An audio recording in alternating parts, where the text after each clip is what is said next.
নমস্কাৰ, মোৰ নাম জমলা খাতুন। মই ৮ম শ্ৰেণীত পঢ়ো।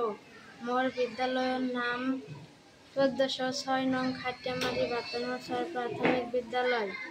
আমাৰ প্ৰকল্পৰ নাম মাদক দ্ৰব্য। উদ্দেশ্য আমাৰ ঘৰ তথা ওচৰ চুবুৰীয়াক মাদক দ্ৰব্যৰ পৰা মুক্তি কৰা।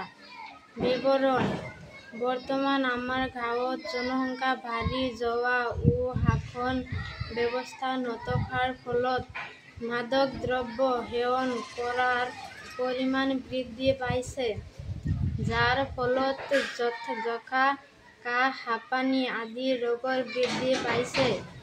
নিৰ্মূল কৰাৰ উপায়: আমি নিজৰ ঘৰ তথা ওচৰ চুবুৰীয়াক নিশা জাতীয় দ্ৰব্যৰ পৰা বিৰত ৰাখিব লাগিব। ইয়াক নিৰ্মূল কৰাৰ উদ্দেশ্যে সজাগতা সভা আহ্বান কৰিব লাগিব। কোনো দোকানত যাতে এই দ্ৰব্য বিক্ৰী কৰিব নোৱাৰে তাক নিশ্চিত কৰিব লাগিব।